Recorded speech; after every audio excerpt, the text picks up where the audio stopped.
Good morning student.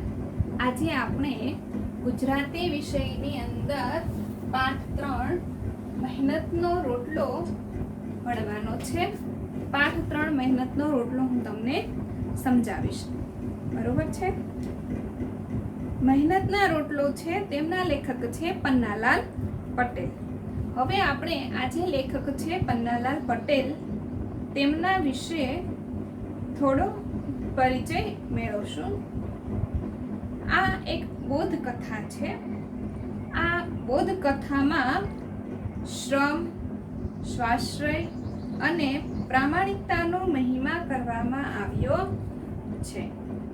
મોચી ભગત મફતનું સ્વીકારવાની સ્પષ્ટ ના પાડે છે. મોચી ભગત છે એ મફતનું ખાવાની ના પાડે છે, મફતનું સ્વીકારતા નથી. મહેનતનો રોટલાનો મતલબ શું હોય છે કે આપણે જાતે મહેનત કરી અને જાતે જે કમાઈએ છીએ તેમાં આપણું ગુજરાન ચલાવીએ છીએ, મફતનું કંઈ ખાતા નથી.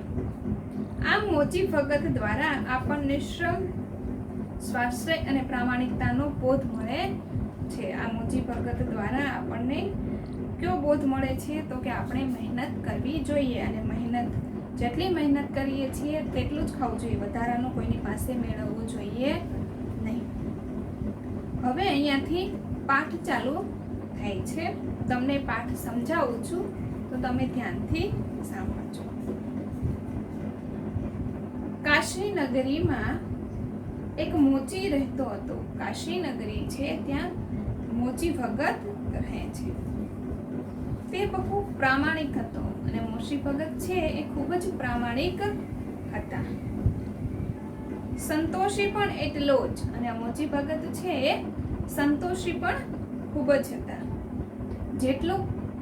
જેટલી મહેનત કરતા એટલું જ વળતર બીજા પાસેથી મેળવતા હતા અને એનામાં એને એટલો સંતોષ હતો કે જેટલું મળે તેટલામાં. એકવાર એક સાધુ આવીને મોચીને પૂછવા લાગ્યા. એકવાર એક સાધુ ભગત છે એ આ મોચી ભગતની દુકાને આવી અને પૂછવા લાગે છે. મોચી ભગત એમ કહીને બોલાવે છે, મારા પગના પગરખાનું શું શું પડે? એટલે કે મારા પગના પગરખા એટલે શું થશે? ચપ્પલ. તો મારા જે પગના ચપ્પલ છે, પગના પગરખા છે એનું શું શું પડે, એટલે એની કિંમત શું લેશો તમે? મોચીએ કહ્યું. મોચી ભગત બોલે છે, મારી પાસે સીવેલા તૈયાર નથી મહારાજ. મોચી ભગત છે પેલા સાધુ મહારાજને શું કહે છે કે તમારા માપના જે ચપ્પલ છે, પગરખા છે એ અત્યારે મારી પાસે સીવેલા તૈયાર નથી. મારી પાસે એ પગરખા સીવેલા તૈયાર નથી. તો સાધુ કહે છે, સાધુ મહારાજ બોલે છે, સીવી દો તો શું લો? તમે મારા ચપ્પલ સીવી આપો તો શું લેશો? મોચીએ કહ્યું. મોચી ભગત કહે છે 1.5 રૂપિયો. મોચી ભગત શું કહે છે? 1.5 રૂપિયો. સાધુને નવાઈ લાગી. સાધુ મહારાજને નવાઈ લાગે છે. શું કામે નવાઈ લાગે છે? જો બીજાઓએ 2 રૂપિયા દેખાડ્યા હતા. બીજા જે લોકો હતા ને, બીજા જે મોચી હતા ને, એમને 2 રૂપિયા કહ્યા હતા. પછી ઘટાડીને 1.5 રૂપિયા સુધી આવ્યા હતા અને પછી માંડ ઘટાડીને 1.5 રૂપિયા સુધી આવ્યા હતા. પણ આણે તો મૂળમાં જ 1.5 રૂપિયો કહ્યો, પરંતુ આણે તો સીધો જ 1.5 રૂપિયો કહ્યો હતો. આપણે કોઈ પણ દુકાને શોપિંગ કરવા જઈએ ને તો ખરીદી કરવા જાઓ ને એટલે પહેલા તમે શોપિંગ કરો, પછી આપણે ખબર જ હોય છે કે એ લોકો છે એ ભાવ વધારીને જતા હોય. પછી આપણે ઘટાડીએ તો ધીમે ઘટાડીને 100 રૂપિયા કે 200 રૂપિયા કે કોઈ મોટી વસ્તુ તેટલી ઘટાડીએ, નાની વસ્તુ હોય, કોઈ શાકભાજી હોય તો રૂપિયો 2 રૂપિયા, એવી રીતે ઘટાડીને આપણે લેતા હોઈએ છીએ. તો મોચી ભગત છે એમને પણ એમ હતું કે બીજી દુકાને ગયા તો 2 રૂપિયા કીધા, પછી ઘટાડીને 1.5 રૂપિયા આવ્યા હતા. પરંતુ આ સાધુ મહારાજે તો સીધો જ મને 1.5 રૂપિયો કહી દીધો. જો આગળ સાધુએ પૂછ્યું. સાધુ મહારાજ છે એ પૂછે છે 1.5 તો કહેવાનો, પણ લેવાના કેટલા? શું પૂછે છે? 1.5 રૂપિયો તો તમે મને કહ્યો, હવે તમે કેટલા લેશો? કારણ કે એમને ખબર હતી બીજી દુકાને ગયા તો 2 રૂપિયા કીધા હતા, પછી ઘટાડીને 1.5 રૂપિયા સુધી આવ્યા હતા.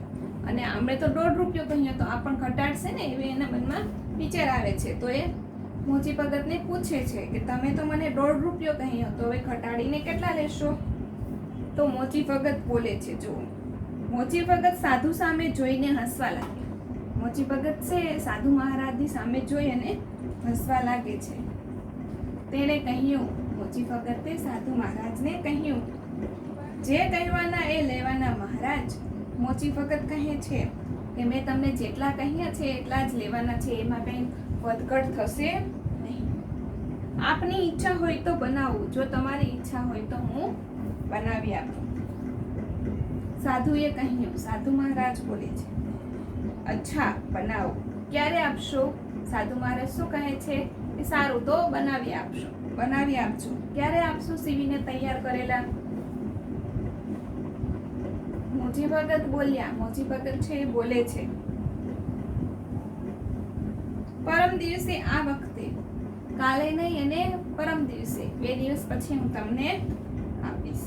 સાધુ કહે, જરૂર હો. સાધુ મહારાજ શું કહે છે? જરૂરથી આપજો, મારે પરમ દિવસે સાંજે જવું છે, માટે ઢીલ ન થાય. સાધુ મહારાજ શું કહે છે કે પરમ દિવસે તમે મને સીવી અને તૈયાર કરીને આપજો. પરમ દિવસે સાંજે મારે નીકળવાનું છે, એટલે કે બહારગામ જવાનું હશે, તો ઢીલ કરતા નહીં, મોડું ના થાય એમ. મોચી ભગત કહે છે, મોચી ભગત શું કહે છે? જાઓ કે ના જાઓ? મોચી ભગત શું કીધું? તમે પરમ દિવસે સાંજે કઈ પણ જગ્યાએ જવાના હો ત્યાં જાઓ કે ના જાઓ, પરમ દિવસે તમને આ વખતે જરૂર મળી જશે. અને પરમ દિવસે, કાલ નહીં ને બીજે દિવસે તમને આ જ ટાઈમે તમારા પગરખા છે સીવીને તૈયાર થઈ ગયેલા મળી જશે.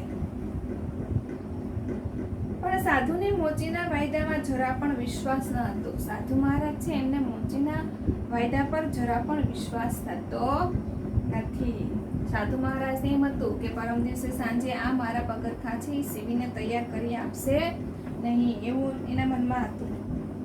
બીજા દિવસે વળી એને મોચીને ત્યાં આંટો માર્યો. બીજા દિવસે સાધુ મહારાજ છે એ પાછા ફરી અને મોચી ભગતની દુકાને ત્યાં જાય છે જોવા માટે કે પગરખા સીવેલા છે કે નહીં, શું કરે છે. મોચીને પૂછ્યું, મોચી ભગતને પૂછે છે, મોચી ભગત કેટલું આવ્યું આપણું કામ? શું કહે છે? મોચી ભગત કેટલું છે, કેટલે સુધી પહોંચ્યું મારું કામ? મોચીએ કહ્યું, બેફિકર રહો મહારાજ, વાયદો નહીં ચૂકું. મોચી ભગત શું કહે છે કે તમે ચિંતા ના કરો, હું તમારો વાયદો ચૂકીશ નહીં. છતાંય સાધુને શાંતિ ન મળી, અને છતાં પણ સાધુ મહારાજને શાંતિ મળી. ત્રીજા દિવસે સવારમાં વળી સાધુ મહારાજને વિચાર આવ્યો.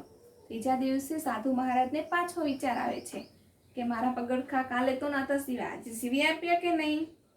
લાવને જરા મોચીને ત્યાં આંટો મારું, લાવને જરા હું મોચી ભગતને ત્યાં જઈ અને થોડો જોઈ લઉં કે પગરખા કેટલે સુધી પહોંચ્યા, સીવી આપ્યા છે કે નહીં. તો સાધુ મહારાજ છે પાછા મોચી ભગતને ત્યાં જાય છે. બરોબર છે. હવે અહીંયા બોર્ડ પર મેં તમને જેટલા પાઠ સમજાવ્યો છે ત્યાં સુધીના એક વાક્યના પ્રશ્નના જવાબ સ્વાધ્યાય પોથીની અંદર છે. પ્રશ્ન પહેલો, એક વાક્યમાં ઉત્તર આપવાનો છે. 1 થી 5 પ્રશ્નો મેં અહીંયા લખેલા છે. જેમને પ્રશ્ન ના હોય તે વિકલ્પ બનાવીને લખી શકે છે. એક જ શબ્દમાં જવાબ છે, એટલે આ પ્રશ્ન છે જે જવાબ છે એ જ વિકલ્પમાં આવી શકે છે. બરોબર છે. તો પહેલો પ્રશ્ન છે, મોચી કઈ નગરીમાં રહેતો હતો? પહેલો પ્રશ્ન છે, મોચી કઈ નગરીમાં રહેતો હતો? જવાબ, મોચી કાશી નગરીમાં રહેતો હતો. જવાબમાં શું આવશે? કાશી. મોચી છે એ કાશી નગરીમાં રહેતો હતો. મોચીએ સાધુને પગરખા સીવવાના કેટલા રૂપિયા કહ્યા? મોચીએ સાધુને પગરખા સીવવાના કેટલા રૂપિયા કહ્યા હતા? તો કે મોચીએ સાધુને પગરખા સીવવાના 1.5 રૂપિયા કહ્યા. કેટલા રૂપિયા કહ્યા હતા? 1.5 રૂપિયા કહ્યા હતા. ત્રીજું, બેફિકર રહો મહારાજ, વાયદો નહીં ચૂકું. આ વાક્ય કોણ બોલે છે? બેફિકર રહો મહારાજ, વાયદો નહીં ચૂકવો. આ વાક્ય કોણ બોલે છે? આ વાક્ય મોચી ભગત બોલે છે. વાક્ય કોણ બોલે છે? મોચી બોલે છે. ચોથું, મોચીના બધા ઓજારો સાધુએ કેવા કરી નાખ્યા? કે મોચીના બધા ઓજારો સાધુએ સોનાના કરી નાખ્યા. મોચીના બધા ઓજારો સાધુએ કેવા કરી નાખ્યા હતા? સોનાના કરી નાખ્યા. પાંચમું, આજથી તમે મારા ગુરુ. આ વાક્ય કોણ બોલે છે? આજથી તમે મારા ગુરુ. આ વાક્ય કોણ બોલે છે? આ વાક્ય સાધુ બોલે છે. કોણ બોલતું હતું? સાધુ ભગત બોલે. બરાબર. આ પાંચે પાંચ વાક્ય સ્વાધ્યાય પોથીની અંદર ફરજિયાત લખવાના છે. જેમની પાસે સ્વાધ્યાય પોથી ના હોય એ પાકી બુકની અંદર લખી શકે છે. હોમવર્કની અંદર બોર્ડ પર લખાવેલા પ્રશ્નોના જવાબ સ્વાધ્યાય પોથીની અંદર લખવાના રહેશે. આ તમારું હોમવર્ક છે. બરોબર. અસ્તુ.